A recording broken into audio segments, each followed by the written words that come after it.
Welcome friends, today we started communicable disease. ठीक है, तो कम्युनिकेबल डिजीज में चिकन पॉक्स हो गया, पहला चिकन पॉक्स है, स्मॉल पॉक्स है। इन दो की स्टडी करेंगे आज।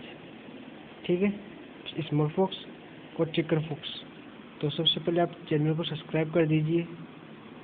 ओके, अब आप अपना टॉपिक स्टार्ट करते हैं, चिकन पॉक्स और स्मॉल पॉक्स।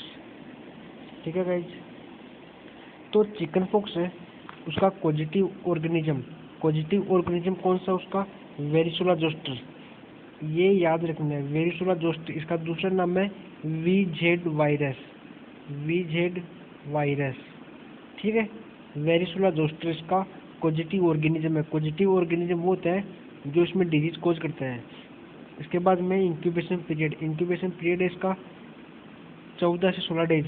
मतलब एवरेज की बात करें तो एवरेज हो गया 15 डेज, 15 दिन इसका एवरेज पीरियड होता है कम्युनिकेबल। इंक्यूबेशन पीरियड की बात करें, इंक्यूबेशन पीरियड क्या होता है? तो इंक्यूबेशन पीरियड वो होता है जहाँ पे डिजीज के फर्स्ट साइन सिम्टम अपियर होते हैं, उसको बोलते हैं। ठीक है, तो ये होता है कम्युनिकेबल पीरियड, वो होता है 15 डेज का। सॉरी, इंक्यूबेशन पीरियड हो गया 15 डेज का। अब कम्युनिकेबल पीरियड की बात करें, कम्युनिकेबल पीरियड 1 से 2 डेज बिफोर एंड 4 से 5 डेज आफ्टर प्रोड्यूसिंग रेसेज उत्पन्न होते हैं। रेसेज आगे बताऊंगा मैं कैसे उत्पन्न होते हैं, किस टाइप के उत्पन्न होते हैं। तो कम्युनिकेबल वो पीरियड होता है जहाँ पे जो डिजीज है वो एक पर्सन से दूसरे पर्सन में ट्रांसफर हो जाती है। ओके, वो कम्युनिकेबल पीरियड होता है। ठीक है, तो इसमें हमने देखा वेरिसोला जोस्टर का पॉजिटिव ऑर्गेनिज्म है। इंक्यूबेशन पीरियड देखा 15 से 16 डेज है। कम्युनिकेबल पीरियड 1 से 2 डे बिफोर और 4 से 5 डे आफ्टर प्रोड्यूसिंग रेसेज। यदि हम एज की बात करें तो मोस्टली इसमें जो चाइल्ड्स है वो अफेक्टेड होते हैं, बिलो 10 ईयर चाइल्ड्स वो अफेक्टेड होते हैं। ठीक है, अब हम हमारा देखेंगे कि कौन से सीजन में ये डिजीज होती है। ये होती है मेनली विंटर सीजन में। ठीक है, जनवरी से जून का जो महीना होता है लगभग, उसमें ज़्यादा होती है। ओके, अब हम बात करें रूट ऑफ ट्रांसमिशन की, तो रेस्पिरेटरी रूट का जो भी कम्युनिकेबल डिजीज होती है वो ऑलमोस्ट रेस्पिरेटरी रूट से ट्रांसफर होती है। ओके, तो ये रेस्पिरेटरी रूट है। Mode of transmission air droplet हो गया, ड्रॉपलेट न्यूक्लियाई, कफिंग वगैरह, स्नीचिंग। पेशेंट यदि कफ कर रहा है, स्नीचिंग कर रहा है, तो उसमें ये इन्फेक्शन हो सकता है। ड्रॉपलेट यदि वो कफिंग के दौरान, या व्यक्ति है कफिंग के दौरान कफ कर रहा है तो ड्रॉपलेट वगैरह बाहर आ रही है, इससे हो सकता है स्नीचिंग। स्मॉल पॉक्स, अब इतना तो हमने देखा चिकन पॉक्स के बारे में। किसके बारे में? चिकन पॉक्स के बारे में। अब हम देखेंगे स्मॉल पॉक्स के बारे में, फिर दोनों के साइन सिम्टम है वो एक साथ कंपेयर करके बताएंगे। ओके, अब हम बात करें स्मॉल पॉक्स की, तो स्मॉल पॉक्स का पॉजिटिव ऑर्गेनिज्म होता है वेरिसोला वायरस। ठीक है, वेरिसोला वायरस होता है इसका। उसका हमने क्या बताया था? वेरिसोला जोस्टर, इसका होता है varicella virus. Communicable period incubation period हो गया 7 से 17 डेज। उसका कितना होता है? उसका बताया था मैंने 14 से 16 डेज। ओके, इसका 7 से 17 डेज इंक्यूबेशन वो पीरियड होता है जहाँ पे पेशेंट के साइन और सिम्टम है, डिजीज कोज होने के बाद साइन और सिम्टम अपीयर होते हैं। कोई भी माइक्रो ऑर्गेनिज्म वो एंटर करता है तो डिजीज कोज होती है, उससे साइन और सिम्टम है पहली बार यहाँ अपीयर होते हैं। ठीक है, इंक्यूबेशन पीरियड है। हिस्ट्री क्या होगी? मतलब जो स्मॉल पॉक्स है वो इराडिकेट हुआ था। कब इराडिकेट हुआ था? वो हुआ था इंडिया में 1975 में। 1975 में इंडिया में इराडिकेट हो गया था। बट इसका जो लास्ट केस, मतलब बिहार में इसका लास्ट केस देखा गया था। मेन जो इराडिकेशन है वो बोला था 1977 से इंडिया से ये हट चुका है। ठीक है, इराडिकेशन मतलब अब इंडिया में इसका एक भी केस नहीं है। तो इसका लास्ट केस वैसे बिहार में देखा गया था। इसको घोषित इराडिकेशन कब घोषित किया गया था? 1977 में। ओके, यदि वर्ल्ड की बात करें तो वर्ल्ड में लास्ट केस 1978 में देखा गया था। ठीक है, वर्ल्ड में लास्ट में 1978 में देखा गया था, इसको इराडिकेट किया गया था 1980 में। तो ये हमारा टॉपिक है। इसमें हमने देखा था कि स्मॉल पॉक्स में वेरिसोला जोस्टर है, 7 से 17 डेज इसका कम्युनिकेबल पीरियड है। ठीक है,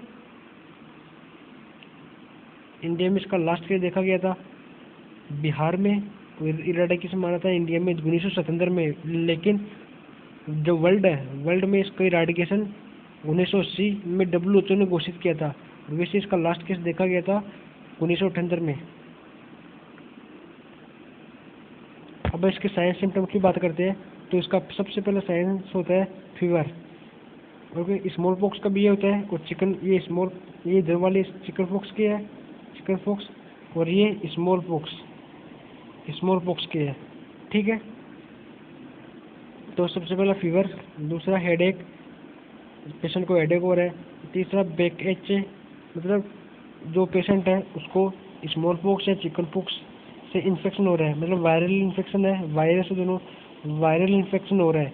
तो हेडेक, फीवर हो रहा है, पेशेंट को फीवर हो रहा है तो हेडेक भी होगा, और थकान रहेगी पेशेंट में, रेस्टलेसनेस होगा। ठीक है, और बैक एच मतलब पीठ में दर्द होगा पेशेंट के।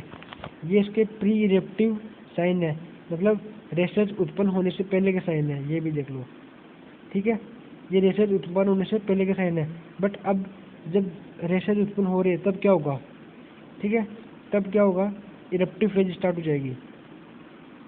इरेप्टिव फेज बोलते हैं, रेशेज उत्पन्न हो रहे हैं उसको इरेप्टिव फेज बोलते हैं। रेशेज, अब इसमें क्या होता है, रेशेज होते हैं वो सबसे पहले चेस्ट पे उत्पन्न होते हैं। कहाँ पे उत्पन्न होते हैं? चेस्ट पे। अब बात करें कि याद किस रखेंगे हम इसको, सबसे पहले चेस्ट पे उत्पन्न होते हैं। ये चिकन पॉक्स है तो चिकन पॉक्स सी से स्टार्ट होता है, और चेस्ट है वो भी सी से स्टार्ट होता है। सबसे पहले साइन और सिम्टम रेशेज है वो चेस्ट पे दिखेंगे। ठीक है, और स्मॉल पॉक्स है तो स्मॉल पॉक्स में फेस पर दिखेंगे, स्मॉल से एस स्मेल कहाँ पे होती है? स्मेल फेस पे होती है, तो रेशेज है वो फेस पे दिखेंगे। ठीक है, ये इसका याद करने का ट्रिक बता दी मैंने। इसमें रेशेज है फेस पे उत्पन्न होंगे, इसमें चेस्ट पे उत्पन्न होंगे। चेस्ट को ही हमने बोला ट्रंक। ठीक है, तो प्लियोमॉर्फिज्म, इसमें क्या होता है, जो रेशेज उत्पन्न होते हैं वो प्लियोमॉर्फिज्म, मतलब एक साथ ही मैक्यूल्स, पेप्यूल्स, वेसिकल्स, पेस्टूल्स, और ये जो भी है वो मैं आपको अभी 1 मिनट बाद में बताऊंगा। ठीक है, ये जो रेशेज होती है वो सुपरफिशियल होते हैं, मतलब स्किन है, स्किन के ऊपर होते हैं रेशेज। आपको बताऊं तो ये होता है रेशेज, ये होता है रेशेज है, वो कौन से रेशेज है? ये मैक्यूल होते हैं, वो स्किन के ऊपर एलिवेटेड होते हैं, स्किन के ऊपर होते हैं, लेकिन ये एलिवेटेड नहीं होते, स्किन के ऊपर ही होते हैं। ठीक है, जो स्किन है उसका सराउंडिंग कलर अलग होता है और यहाँ का कलर अलग होता है।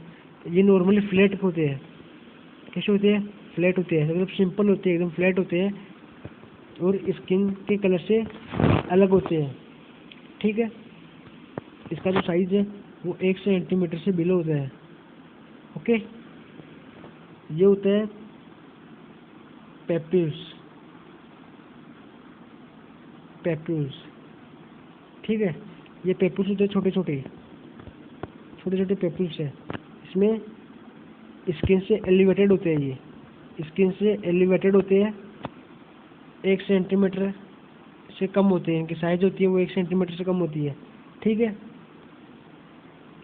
ये रेशेज होते हैं, जो पेप्यूल्स होते हैं वो ये उनकी साइज यदि 1 सेंटीमीटर से बढ़ जाए तो उनको बोल देंगे प्लेक, PLAQUE, प्लेक, उनको बोलेंगे प्लेक।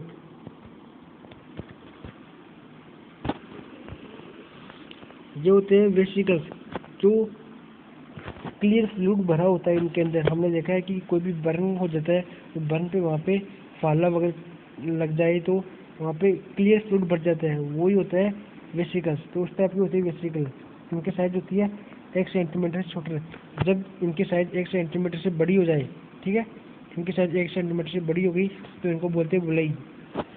ओके फ्रेंड्स, तो ये वेसिकल्स है, ये बुलई है। ये होते हैं पिस्टूल। पिस्टूल क्या होते हैं? जो क्लियर फ्लूइड, इनमें क्या होता है? पस भरी होती है। पस क्या होती है? पस, क्योंकि यदि दबाएंगे बाहर निकालेंगे तो इससे पस बाहर निकलेगी। पस क्या होती है? वाइट कलर का सब्सटेंस होता है, वो बाहर निकलेगा इनसे, ठीक है। तो ये मैंने आपको जितने भी साइंस थे, जितने भी रेसेस थे, वो सारे बता दिए। एक और है, इनको बोलेंगे नोडुल। ये जो स्किन की डर्मिस लेयर है, ठीक है, सेकेंड सुपरफिशियल लेयर डर्मिस है, वहाँ तक धसे हुए होते हैं और वहाँ से निकलते हैं। ये एलिवेटेड होती है स्किन पे। तो ये मैंने आपको सारी रेसेस बता दी है, देख लो आप। अब हम बात करें प्लियोमॉर्फिज्म प्रेजेंट। प्लियोमॉर्फिज्म वही होता है जब ये सारे साइन सिम्टम एक साथ प्रेजेंट होते हैं, उसको प्लियोमॉर्फिज्म बोलते हैं। ओके, इसमें ये एब्सेंट होता है, इसमें प्रेजेंट होता है। इसमें होता है सेंट्रीपिटल डिस्ट्रीब्यूशन।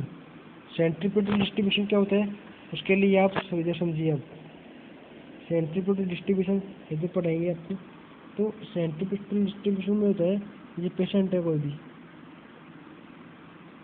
ओके, ये पेशेंट है, तो उसमें जो रेसेज है वो ट्रंक में ज़्यादा होंगे, ट्रंक से, और पेरिफेरी में कम होंगे। यहाँ पे ट्रंक में ज़्यादा होंगे, पेरिफेरी में कम होंगे। तो ट्रंक का एरिया ये सेंट्रीपिटल मतलब सेंटर पर, इसे याद रखना, सेंट्रीपिटल यानी सेंटर पर रेसेज ज़्यादा होंगे और एक्सट्रीमिटीज में कम होंगे। बट यहाँ पे क्या होगा, ये पेरिफेरी है, यहाँ पे एक्सट्रीमिटीज है, यहाँ पे रेसेज ज़्यादा होंगे, जबकि ट्रंक है वहाँ पे रेसेज कम होंगे। ये रेसेज है, ये ऐसे जाएंगे, ठीक है, इसमें रेसेज है, वो पेरिफेरी सेंटर जाएंगे। ओके, सेंट्रीपिटल मतलब सेंटर में ज़्यादा है रेसेज, और इसमें सेंटर में कम है। ओके, इसके बाद है यूनिलोबार होता है, ये मल्टीलोबार होता है, ये सुपरफिशियल होता है। मैंने आपको बता दिया जो रेसेज होते हैं वो सारे सुपरफिशियल होते हैं। ये रेसेज है सारे, ठीक है। अब हमारा टॉपिक है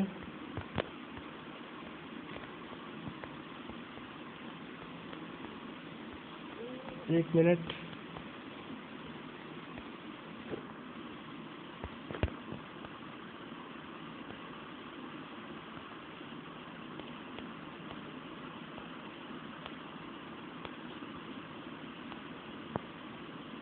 तो इसमें हम बात करें इसका ट्रीटमेंट कैसे करेंगे। तो ट्रीटमेंट के लिए OKA स्ट्रेन वैक्सीन है, ये पेशेंट को देंगे। पेशेंट को OKA स्ट्रेन वैक्सीन है वो देंगे, जिससे क्या होगा, पेशेंट के अंदर इम्यूनिटी बन जाएगी। कैसे देंगे? SC मतलब सबक्यूटेनियस देंगे पेशेंट को। सबक्यूटेनियस OKA वैक्सीन है, वो पेशेंट को दी जाएगी ट्रीटमेंट के लिए। ओके, ये वैक्सीनेशन करके हम पेशेंट का ट्रीटमेंट कर सकते हैं। ठीक है friends, best of the luck.